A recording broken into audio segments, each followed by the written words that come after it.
omulungi atulaba kwaniriza nnyo nate mukadde kano bwe tukutuusizaako embeera y'obudde nga tukolaganira wamu ne Star TV emunyenye y'eggwanga. Omwanjuzi nze Lubega Michael. Enkuba ekyagenda mu maaso n'okutonnya mu bitundu by'eggwanga ebiwerako era we ziweredde essaawa 3 ez'enkya ya leero. Kawanda yabadde wezeza millimeters 18 n'obutundutundu 7 so nga ate mu Lira zabadde ziweze millimeters 13. Olwo yo mu Kampala zabadde ziweze millimeters 9 n'obutundutundu 5.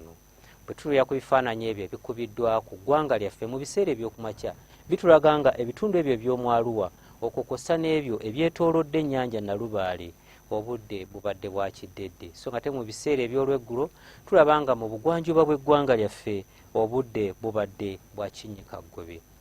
Byo ebifaananyi ebikubiddwa ku ssemazinga wa Africa bitulaga nga omukubu gw'enkuba gwongedde okusaasaanira amasekkati ga ssemazinga wa Africa omwo nga mutwalidde n'eggwanga lyaffe ekireeteddewo enkuba okutonnya mu bitundu by'eggwanga ebitali bimu.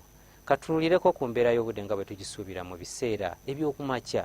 Tusuubira ebitundu by'eggwanga ebisinga obungi akasana okukeera okwaka okuggyako ebyo ebyetoolodde ennyanja Nalubaale gye tusuubira nti wajja kubeerayo oluwandaggirize.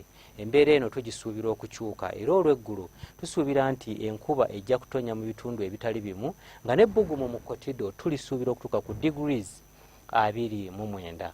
Kampala n'emirira tusuubira nti ebbugumu lijja kutuukira ddala ku degrees 27. Ate olwo yo mu nsozi ez'e tusuubira nti ebbugumu lijja kutuuka ku degrees 26.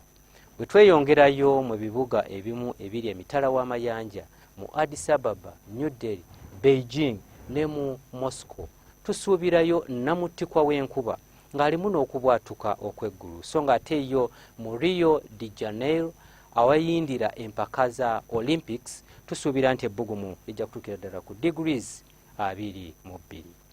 Ebyo bye tusobodde okujjira mu kitongole ky'eggwanga ekivunaanyizibwa ku mbeera z'obudde nga tukolaganira wamu ne Star TV emunyenye y'eggwanga. Ebisingako awo oyinza okugenda ku lutimbe ku lwa TV yo nze Lubega Michael.